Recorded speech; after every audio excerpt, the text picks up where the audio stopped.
అనేది ఒకప్పుడు సెపరేట్‌గా సావరిన్ దేశం కింద ఉండేది. కానీ ఇప్పుడైతే చైనా అండర్‌లో ఉంది. ఆల్మోస్ట్ 1999 నుంచి కూడా చైనా అండర్‌లో ఉంది. హాంకాంగ్ ఎందుకు చాలా పాపులర్ లేదంటే చాలా ఇంపార్టెంట్ అంటే మనకి షాపింగ్ ఏరియా ఉంది పైన అంతా కూడా. సో, పైకి వెళ్లి చూద్దాం ఎలా ఉంటుందో ఏంటో. ఇదిగోండి ఇది భలే ఉంది, ఇది క్యూట్‌గా. జిమోమో ఇదొక క్యారెక్టర్ అనమాట చైనీస్ దీంట్లో. నేను ఇప్పటికి ఆల్మోస్ట్ ఒక హాఫ్ అన్ అవర్ నుంచి తిరుగుతున్నాను. నాకు తెలిసి ఒక 10% తిరుగుంటానేమో. హాంకాంగ్ హిస్టరీ అనేది నేను ఇప్పుడు మీకు చెప్తాను.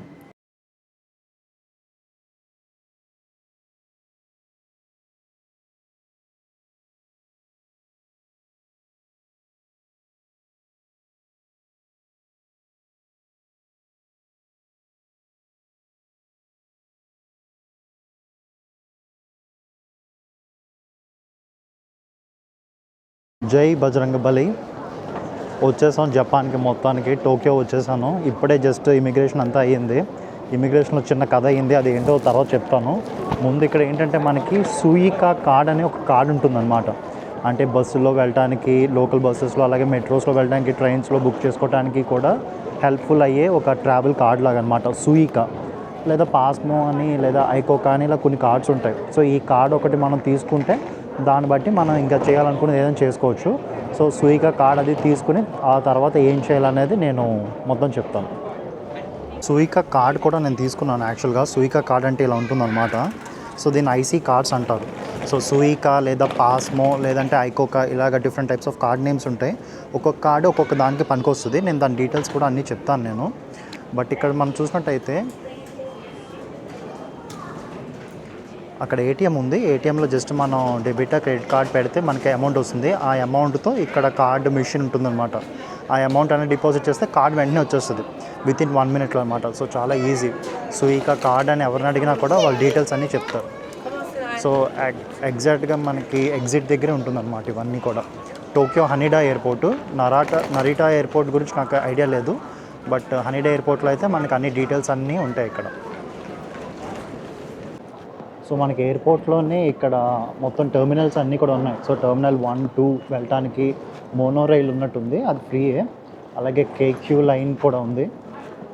అలాగే షినాగావా, హిగాషి, గింజా, అసకుసా చాలా ఫేమస్ యాక్చువల్. అసకుసా అనేది కొంచెం కాస్ట్ తక్కువ ఉండే ఏరియా. ఇవన్నిటికీ కూడా ట్రైన్స్ అండ్ కావాల్సిన ఫెసిలిటీస్ అన్నీ కూడా ఇక్కడే ఉన్నాయన్నమాట. సో ఎవరైనా ఒకవేళ లాకర్స్ కావాలనుకుంటే లాకర్స్ అది కూడా ఉన్నాయన్నమాట ఇక్కడ.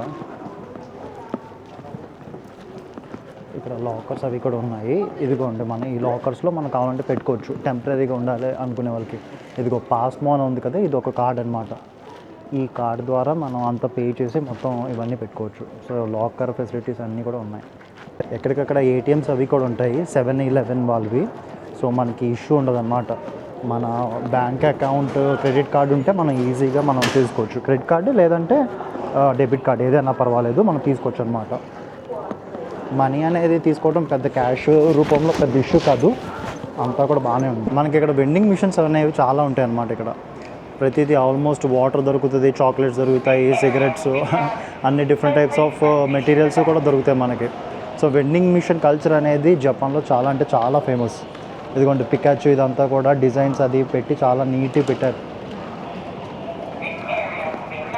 చూడండి ఇది హైలైట్. ఆల్మోస్ట్ ఆరెంజెస్ కూడా వీళ్ళు వెండింగ్ మిషన్లో పెట్టారు. ఆరెంజెస్ అదే స్క్వీజ్ చేసి మొత్తం అంతా డ్రింక్ అది ఇచ్చేటట్టు అనమాట. ఫ్రెష్ 100% ఆరెంజ్ అంట. సో వెండింగ్ మిషన్ కల్చర్ అనేది ఇలా ఉంటుంది మనకి జపాన్లో. మొత్తానికి అయితే బయటపడ్డాను. ఇప్పుడైతే ట్రైన్ స్టేషన్లో ఉన్నాను. జస్ట్ ట్రైన్ కోసం వెయిట్ చేస్తున్నాను. ట్రైన్ కూడా స్టాప్ వెళ్ళాక అక్కడి నుంచి మళ్ళీ ఆల్మోస్ట్ ఒక 15 minutes వాక్ చూపిస్తుంది అనమాట. పక్కనే హోటల్ అయితే చాలా పక్కన, ఆల్మోస్ట్ 2.2 kilometers చాలా పక్కనే. కానీ చుట్టూ తిరిగి రావాల్సిన పరిస్థితి వల్ల కొంచెం ఈ టైం పడుతుంది. ఇంకోటి ఏంటంటే ఇక్కడ వాళ్ళ ఎయిర్పోర్ట్ వాళ్ళని నమ్మకపోవటం బెస్ట్. ఎందుకంటున్నానంటే మీకు గూగుల్ మ్యాప్స్లో అది కరెక్ట్గానే చూపిస్తుంది. వీళ్ళని సరే డౌట్ వచ్చింది కదా అని మెల్లిగా అడిగితే వాళ్ళు అక్కడ కాదు ఇలాగ వెళ్ళండి, అక్కడ కాదు ఇలాగ వెళ్ళండి అని మొత్తం తిప్పుతా తప్పించి వాళ్ళ వల్ల ఉపయోగం అనేది ఉండదు. సో కొన్నిసార్లు మనల్ని మనం నమ్ముకుంటేనే పనులు అవుతాయి. యాక్చువల్గా నేను ఆల్మోస్ట్ హాఫ్ అన్ అవర్ తిరిగాను. అక్కడికి మొత్తం అంతా తిరిగాను. లాస్ట్కి ఇదంతా వద్దని చెప్పి గూగుల్ మ్యాప్స్ పట్టుకుని ఏదైతే చూపిస్తుందో దాని దగ్గరికి వచ్చాక కన్ఫర్మ్ చేసుకోవడానికి మాత్రం అడిగితే మాత్రం అది అంతా చూపించి ఎస్ కరెక్టే మీరు ఇలా వెళ్ళొచ్చు అని చెప్పారు. సో కొన్నిసార్లు ఏంటంటే మనకి తెలిసిన ప్లేస్ అయినా తెలియని ప్లేస్ అయినా కొన్నిసార్లు మనల్ని మనం నమ్ముకోవటం అనేది ఉత్తమము. సో ప్రస్తుతాన్ని అయితే ట్రైన్ కోసం వెయిట్ చేస్తున్నాను. ఇక్కడ మోనో రైల్ అనమాట, మెట్రో ట్రైన్. అది వస్తే ఇంకా అది ఎక్కేసి ఇంకా నీట్గా రూమ్కి వెళ్ళాలి. ఆల్మోస్ట్ ఇప్పుడు 12 అవుతుంది మా ఈ టైం టోక్యో టైంలో. అసలు 36 అవర్స్ నుంచి అసలు నిద్ర లేదు, ఫుడ్ కూడా సరిగ్గా లేదు. ఎందుకంటే మన ఎయిర్పోర్ట్లో తిందామన్నా అంటే ఫ్లైట్లో తిందామనుకున్న వాళ్ళు నాన్ వెజ్ ప్రొవైడ్ చేశారు. వాళ్ళకి ఉండవు కదా కార్తీక మాసాలు ఇవన్నీ. సో అదొకటి ఇబ్బంది అయింది. సరే అది ఓకే కదా అనుకుని వస్తే ఇమిగ్రేషన్ ఆఫీసర్ వాళ్ళు ఆపారు. వాళ్ళు ఎందుకు ఆపారు అని అడిగితే తర్వాత వాళ్ళు చెప్పిన సిల్లీ రీజన్ అది విని సర్లే ఇంకా అది ఇది అనుకున్నాను. దాని గురించి తర్వాత చెప్తాను అదేంటి అనేది. సో ఇదొకటి.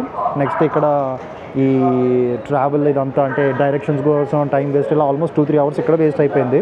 సో నీట్గా రూమ్కి వెళ్ళి కుదిరితే ఏమైనా ఫ్రెష్ అప్ అయ్యి మళ్ళీ పొద్దుటే లేసి వెళ్ళిపోవాలి ఆల్మోస్ట్ 6 o'clock 7 o'clock కల్లా. సో చూద్దాం ఏమవుతుందో రేపు. ఇంకా ఎగ్జైటింగ్ అయితే ఖచ్చితంగా ఉంటుంది. ఇది Tokyo mono rail free service అనమాట. ఆల్మోస్ట్ ఎలివేటెడ్ కారిడార్లో ఉంది. మన కింద చూసినట్టయితే అంతా కూడా ఇది ఫ్లైఓవర్ పైన ఉంది. అసలు తెలియట్లేదు అలా ఉన్నట్టు, బట్ బాగుంది. మొత్తం అంతా నీట్గా అరేంజ్ చేసుకున్నారు వాళ్ళు. మరి డబల్ డెక్కర్ ఉంది, మరి కింద ఎందుకో తెలియట్లేదు.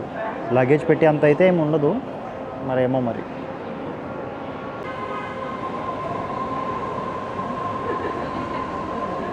జుబలాగా వచ్చింది, జుబలాగా వెళ్ళిపోతుంది. ఇది మన ట్రైన్ వచ్చింది.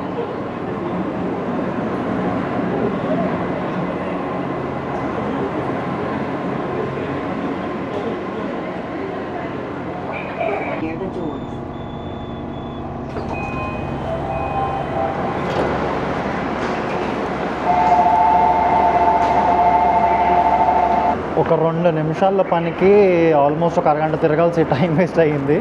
బట్ ఇంతే, ఇంకా కొత్త ప్లేసెస్కి వస్తే మనం ఎంత తెలిసిన వాళ్ళైనా కూడా ఎక్కడో ఒక చోట ఇష్యూ వస్తుంది. బట్ అలా వస్తేనే బెస్ట్, ఎందుకంటే మనం నేర్చుకోవడానికి ఉంటుంది అనమాట. యాక్చువల్గా నేను తిరగమంటే తిరుగుతాను, కానీ బ్యాగేజ్ చాలా ఎక్కువ ఉంది అండ్ ఫుడ్ తినలేదు కాబట్టి కొంచెం ఓపిక తక్కువ ఉంది. లేదంటే మనం అంతా తిరిగి అంతా చేసుకోవచ్చు యాక్చువల్గా అయితే. ఈ కార్డ్ ఉంది కదా, దీన్ని జస్ట్ మనం ఏంటంటే ఇక్కడ ఇలా ట్యాప్ చేస్తే మొత్తం అంతా వచ్చేస్తుంది డీటెయిల్స్ అన్నీ. ఇంకా మనం బయటకు వెళ్ళిపోవచ్చు. So tap in tap out అంతే.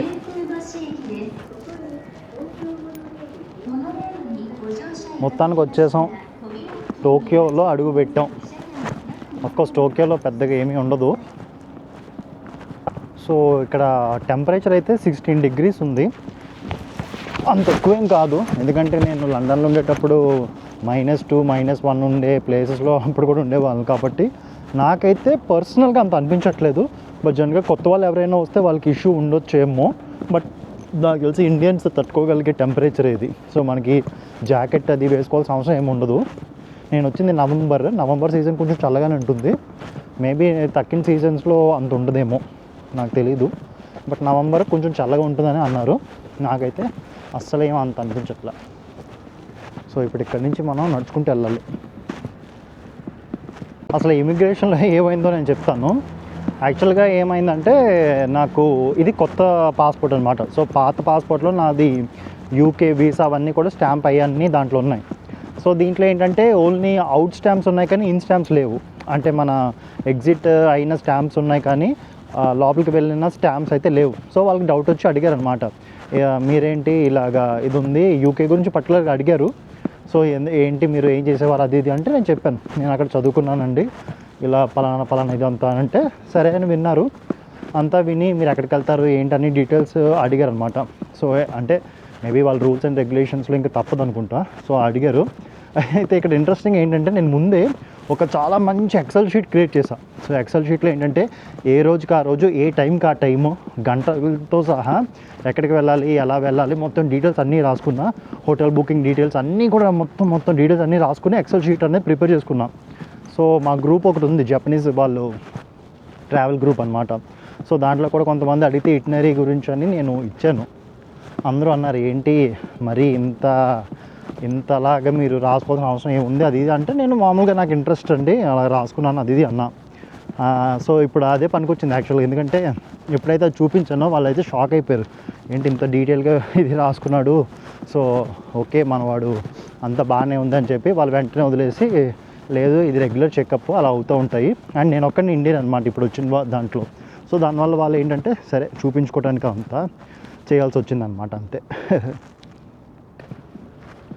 సో జనరల్గా సైకిల్ లేన్ అనమాట ఇదంతా కూడా సైకిల్ లేన్. ఇదిగోండి ఇది యాక్చువల్గా మన వాకింగ్ లేన్, ఇది సైకిల్ లేన్ అనమాట ఇదంతా. ఎందుకంటే డెవలప్డ్ కంట్రీస్లో సైకిల్ లేన్స్ అనేవి చాలా కంపల్సరీ ఉంటాయి. ఎందుకంటే సైకిల్ ప్రోత్సహిస్తారు వీళ్ళు, మనకి పొల్యూషన్ ఉండదు ఇదంతా కాబట్టి. సో సైకిలింగ్ అనేది చాలా ప్రోత్సహిస్తారు. దానికి తగ్గట్టు ఇన్ఫ్రాస్ట్రక్చర్ అంతా కూడా బిల్డ్ చేస్తుంటారు అన్నమాట. అక్కడికి ఇంకే ఎవరు రారు, అంటే ఏ వెహికల్స్ కూడా గమ్మున రావు. అండ్ వాళ్ళకి బ్యారికేడ్స్ ఇవన్నీ సేఫ్టీ మెజర్స్ అన్నీ కూడా బాగుంటాయి. సో దానివల్ల ఏంటంటే ఎక్కువ మంది సైకిల్ ప్రిఫర్ చేస్తారు ఈ డెవలప్డ్ కంట్రీస్లో. మన ఇండియాలో కూడా కొన్ని కొన్ని ప్లేసెస్లో ఉన్నాయి, ఇప్పుడు గూర్గాన్ దగ్గరలో ఇంకా కొన్ని ప్లేసెస్లో. బట్ మెల్లిమెల్లిగా మన వాళ్ళు కూడా దీన్ని అడాప్ట్ చేస్తున్నారనమాట. మంచిదే సైకిల్ తొక్కుంటూ మనం చేయటం వల్ల మొత్తం మనకి హెల్త్కి మంచిది, పొల్యూషన్ ఉండదు, అంతా కూడా నీట్గా ఉంటుంది. చూసారు కదండి ఇదంతా ప్లాజా అనమాట, ఇదంతా హోటల్ ప్లాజా ఇవన్నీ కూడా. సో ఎయిర్పోర్ట్ నుంచి వచ్చిన వాళ్ళు ఎక్కడే రెస్ట్ తీసుకునేటట్టు ఉండటానికి అంతా కూడా మంచి ఇన్ఫ్రాస్ట్రక్చర్ అంతా బిల్డ్ చేశారు. కానీ చెప్తే నమ్మరు, నేను ఏరోప్లేన్ నుంచి వస్తున్నప్పుడు అంటే దిగుతున్నప్పుడు పైనుంచి చూస్తున్నప్పుడు మొత్తం సిటీ అంతా లైక్ జ్యువెల్ వెళ్ళిపోతుంది అనమాట. అంటే డైమండ్ మెరిసినట్టు మెరుస్తుంది. ఒక్కడంటే ఒక్క మనిషి కూడా లేడు, మళ్ళీ ఒక్క మనిషి కూడా లేడనమాట. సో అదే విచిత్రం అనిపించింది నాకు, అదేంటి ఇంత పెద్ద సిటీ అన్నీ లైట్స్ ఉన్నాయి అన్నీ ఉన్నాయి కానీ మనకి ఒక్క మనిషి లేడు. టైం కూడా పెద్ద ఏం అవ్వలే, నేను వచ్చేసరికి ఆల్మోస్ట్ 9:30 అంటే కరెక్ట్గా 9:30 దింపాడు వాడు. సో 9:30 అంటే బయటికి రావడానికి డిలే అయింది కానీ ఫ్లైట్ రావడం వరకు ఓకే బాగానే వచ్చింది. సో 9:30కి ఎగ్జాక్ట్గా దింపాడు అనమాట.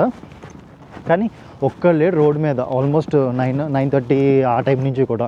ఇప్పుడు కూడా పెద్దగా ఎవరు లేరు, జనసంచారం అసలు ఏం లేదు. కానీ ఇంత పెద్ద సిటీ అదే అర్థం కావట్లేదు, ఏంట్రా బాబు వీళ్ళు పల్లెటూరు వాళ్ళకి ముందే పడుకుని పోతారా ఏంటా అని డౌట్ వచ్చింది నాకైతే.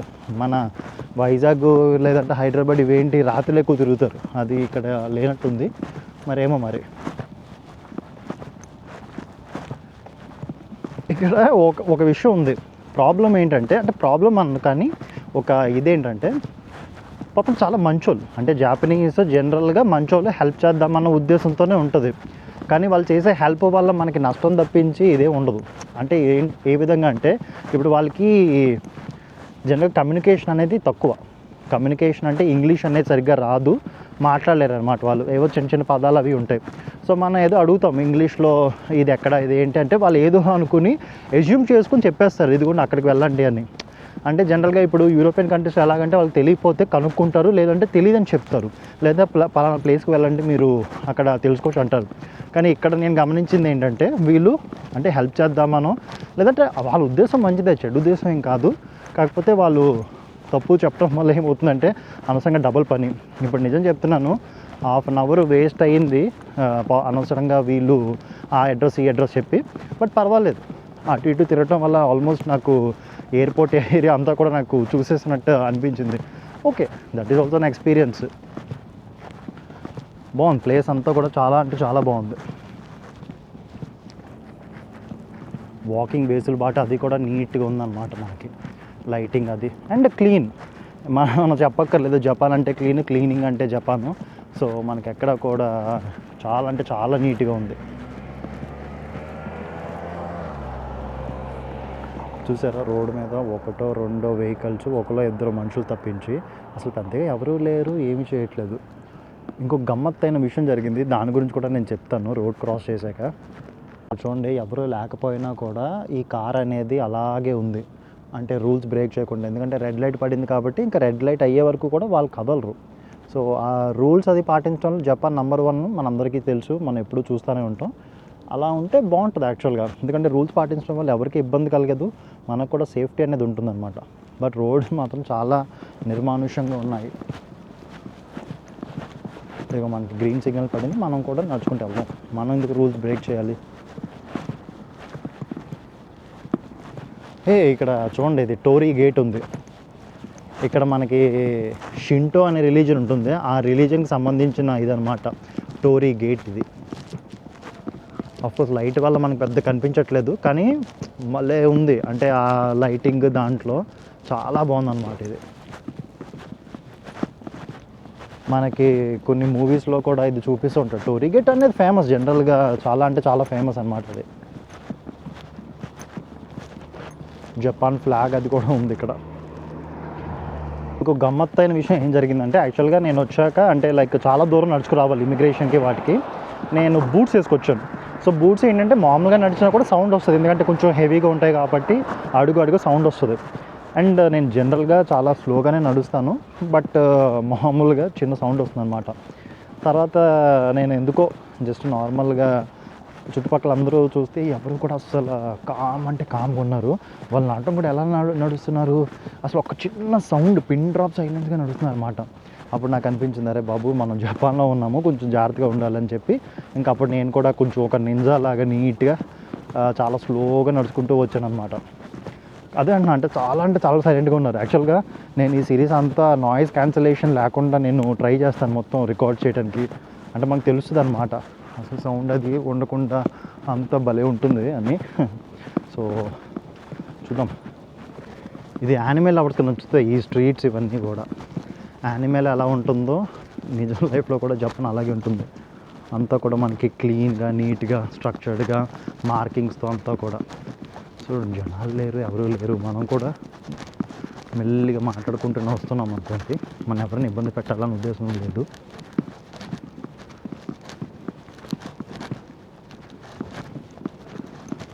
ఎందుకు కొంచెం కొత్త ఫీలింగ్, అంటే జపాన్ రావాలని ఆల్మోస్ట్ చిన్నప్పటి నుంచి అనుకున్నాను.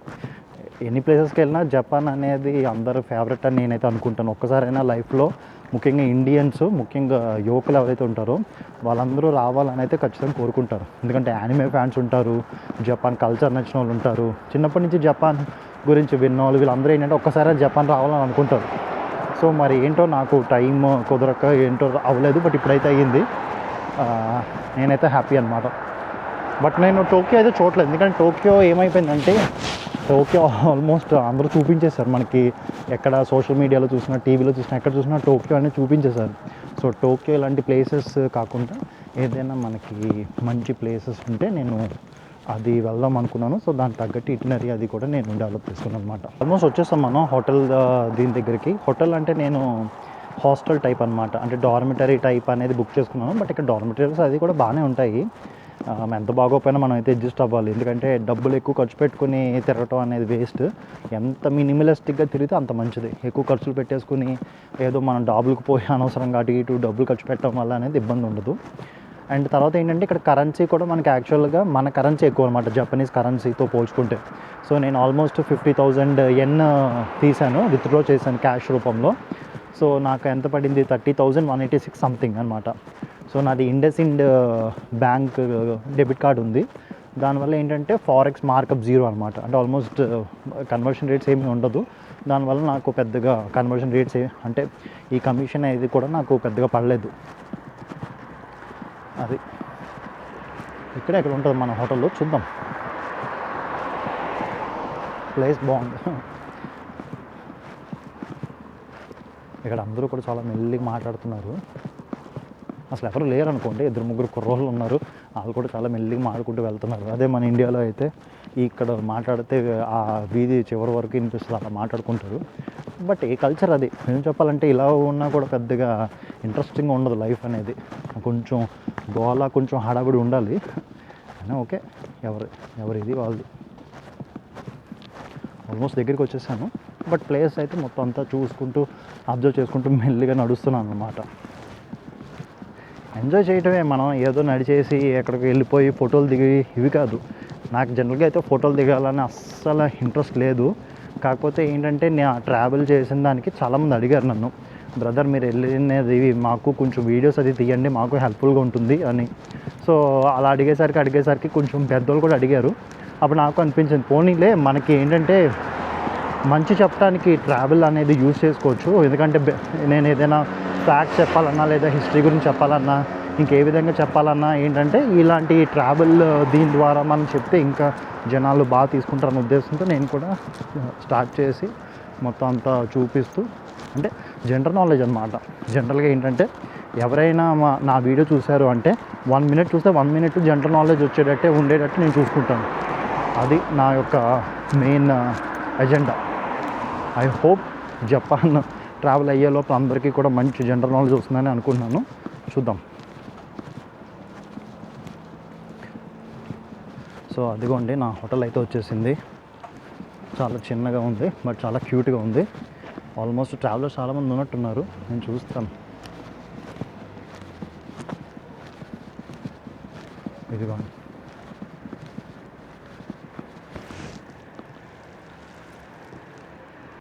మొత్తానికి రూమ్ కూడా బుక్ చేసేసుకున్నాను. లోపలికి వచ్చాను, చాలా సైలెంట్గా ఉంది, అందుకే మెల్లిగా మాట్లాడుతున్నాను. ఇక్కడ చూడండి ఎంత క్లీన్గా నీట్గా ఉన్నాయో అంతా.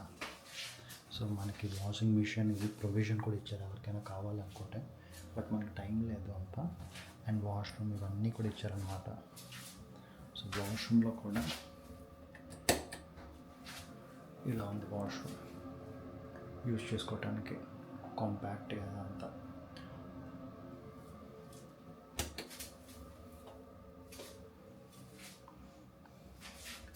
సో నేను ఆల్మోస్ట్ 36 అవర్స్ నిద్ర లేదు. సో ఇప్పుడు పడుకుంటాను, కొంచెం ఫ్రెష్ అప్ అయి పడుకుంటాను ప్రశాంతంగా. మళ్ళీ పొద్దుటే లేచి నగానో ప్రిఫెక్చర్కి వెళ్ళాలి. సో మళ్ళీ పొద్దుటే వెళ్ళి ట్రైన్ స్టేషన్కి వెళ్ళి మన ఇది బుక్ చేసుకోవాలి, ఏది bullet train, Shinkansen train details అన్నీ కూడా బుక్ చేసుకోవాలన్నమాట. సో ఈరోజుకి గుడ్ నైట్ ఎవ్రీవన్, రేపు కలుద్దాం.